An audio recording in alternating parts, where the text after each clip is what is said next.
All right, so we are going to be given zeros this time, even though they're not in these brackets. I don't know why I didn't do that, but that's our list of zeros. We're given the zeros and we're given a y-intercept, and we want to come up with an equation for our polynomial. Well, we know how to write these into factors, so I can do that. But what I don't know is if there was anything factored out in the front of it, like maybe a GCF that was just a number that would affect a stretch or something like that. So that's where that y-intercept comes in. That's going to help me with that. So the way we set this up is we start with f of x equals, we don't know if a is 1 or if a is something else. So we're just going to put an a there. We're going to figure a out in just a second. Then I'm going to use these to get my factors. So if I have a 0 that's a -2, that makes this x what? Plus 2, right? Because it's a subtraction thing. And then remember, this does not give me x plus 4/3, right? If you want to think about what we have x equals -4/3. 3x plus 4 equals, equals -4, and then you move it over there, so you get 3x plus 4. So 3x plus 4, and then that last factor would be what? X minus 2. Very good. So now I want to figure out what a is. Okay, so if you can take your zeros, put them into factors, that's half the battle. We know that the y-intercept, that -32, that I have that value when x is 0, right? So we can set this up that way. I can say, all right, so this function is going to equal -32 when x is 0. So a is still a. When x is 0, this first thing is just 2. This one would become 4. And this one would become -2. Make sense? So now I know that -32 equals a times, well, 2 times 4 is 8, times a -2 would be a -16. Then what's -32 divided by -16? 2, positive 2, so a equals 2. So now that I have that, ooh, what just happened there? I don't know how I did that. All right, so now that I have that, I can write my function f of x equals, instead of a, I found a, it's 2, and then I just rewrite the rest of that, x plus 2 times 3x plus 4 times x minus 2. And there's no need to multiply it out. We should be able to, but there's no need to, so we're not going to. Okay, easy enough? Yes? Okay, so I want you to set up number 2, just like, so this first thing I have in purple right here, just do that part with the a in it for number 2, and then we're going to work through the square root stuff so we're not making up math.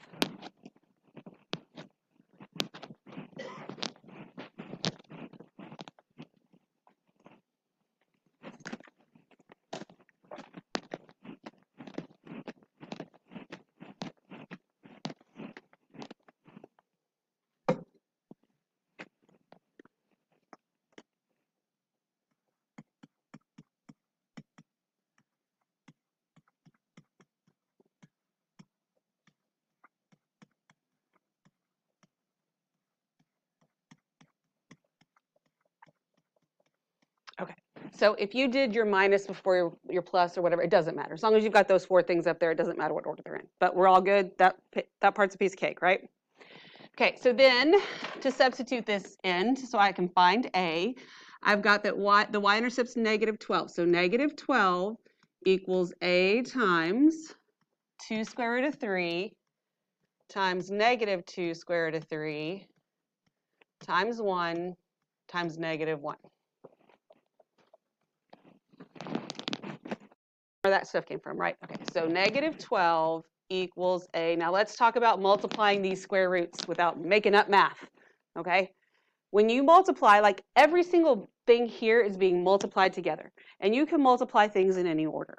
So we can start by just doing the 2 times a -2, that gives me a -4, right?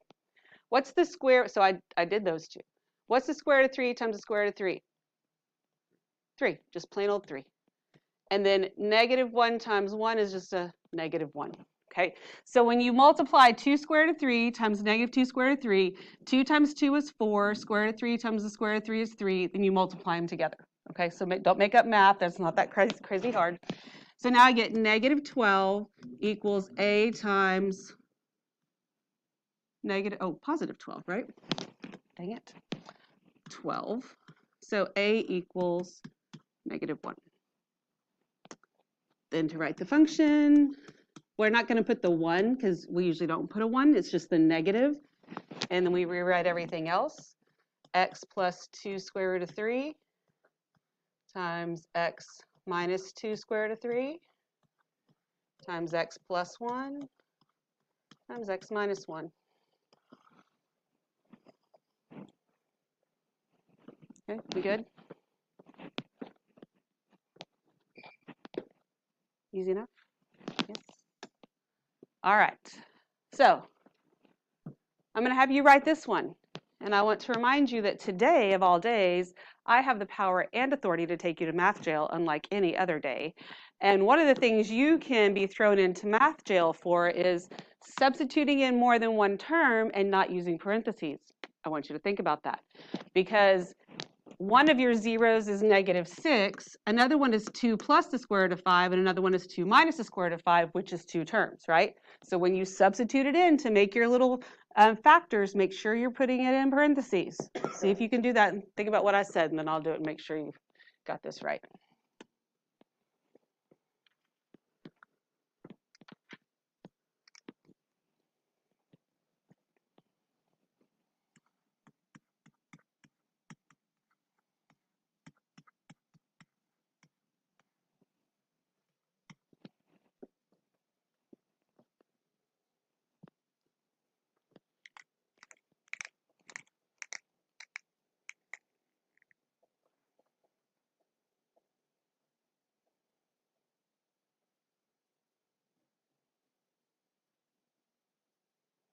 You don't have to do the next step, just get it substituted in.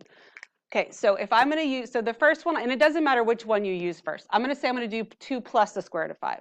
When you put this into the factor, just like this, even though I didn't write it this way, my factor is always x minus c. So that's like x minus a negative 6, and that's why it becomes a positive 6, right? We just kind of skipped that part, which is totally fine. So I'm going to do x minus, and then parentheses, 2 plus the square root of 5. And then x minus, parentheses, 2 minus the square root of 5. Make sense to you? Your terms are always x minus, okay? We just kind of know how to fix these quicker. All right, so now we're going to distribute this negative. So we'll get f of x equals a times x plus 6 times x minus 2 minus the square root of 5 times x minus 2 plus the square root of 5. Because that's what happens when we distribute, right? Okay, so now the steps are the same as the ones before, where I'm going to use my y-intercept. So my y-intercept is 18. That's equal to a times 6 times negative 2 minus the square root of 5.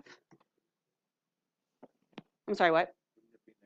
No, because all I'm doing is substituting 0 in. I'm not finding the 0. Does that make sense to you? That's a good question. And then negative 2 plus the square root of 5. So let's talk about just multiplying these two sets of parentheses together. It's multiplying two binomials together. What's the only difference between these two binomials? The negative, one's adding and one subtracting, right? So what if I had x plus, let me use a different number besides 5. Let's do x plus 3 times x minus 3. What do we call that?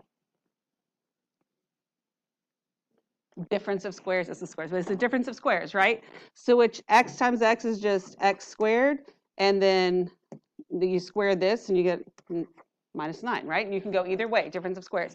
This is also a difference of squares. Okay, so I can treat it like that. I can either FOIL it out, or I can notice that this is what makes it, these two things being identical, with this just one's plus and one's minus, that's a difference of squares. Let me just rewrite the rest here. 18 equals a times 6. Okay, difference of squares. I square the first term. Negative 2 squared is a positive 4, right? Minus, then I square the second term. What's the square root of 5 squared?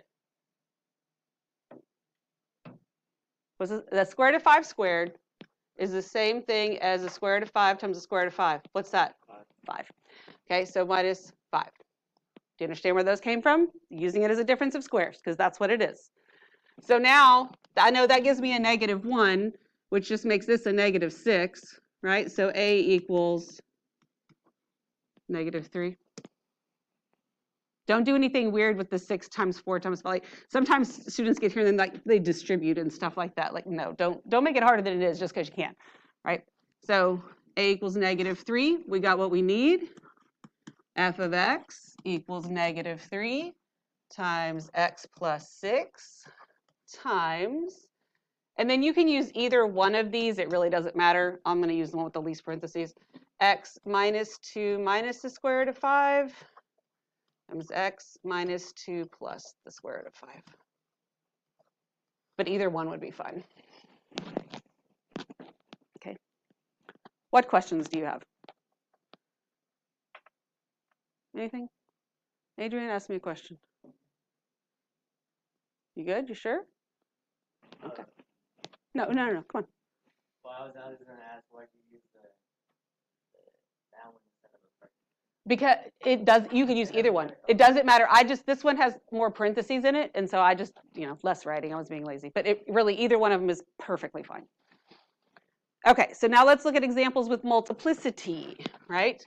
So I'm going to write my equation kind of same kind of way. F of x equals a times, okay, so x minus 0. Oh, no, that one I'm changing. Hang on. Where is it? We're changing that 0 to a negative 3. You don't get to randomly change things, but I'm changing that one, okay? So this gives me x, then x plus 3, right? My next one would be x minus 1. This 5 halves means my factor looks like what? Ooh, close. 2x, you got to multiply by the denominator, okay? 2x, and then it would be actually minus 5, right? And if you need to write it out, if you need to put like x equals 5 halves and actually do it so that you don't mess it up, I mean, whatever works for you, it's fine with me. But then this one says multiplicity of 2, so this is squared. And then really everything else is the same.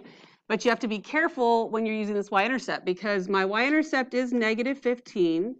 That's equal to a times 3 times negative 1 times negative 5 squared. Don't forget that multiplicity when you're using that y-intercept there, right? So I'm going to get negative 15 equals a times, well, negative 5 squared is a positive 25, right? Times negative 1 is a negative 25, times 3 is negative 75, right? So that means that a equals negative 15 over negative 75. So let's talk about not freaking out over having to reduce fractions and not having a calculator in your hand, okay? There's a couple of things that I notice here, like maybe you just know what it is. If you do, keep it to yourself. Because most of us, for this, we don't just like know the number, and it's fine. I know they're clearly both divisible by 5, right? But do I know what 75 divided by 5 is like this? I really don't. I'd have to think about it. But they're also both divisible by 3. Is that a little bit of an easier one to maybe do and know? So they're both divisible by 3. That gives me 5 over 25, because I can always think in terms of money there, right? And then what does that reduce to? 1 over 5. So if you know that 15 goes into 75 5 times, then you can skip all that. But don't be afraid to reduce in stages. I mean, I do that too, and I've been reducing fractions forever because, I mean, I could do that, but I would rather not have to think so hard. I just do what's obvious to me and get it down smaller and smaller until it's a lot easier. So I got my A, So now I just finish it off the same way. Oh, gosh.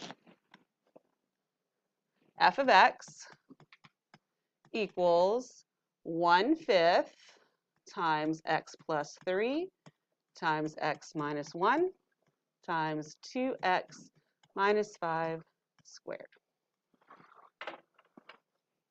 Okay. What questions you got? Alrighty. Then you do the next one on your own.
Do you agree with that?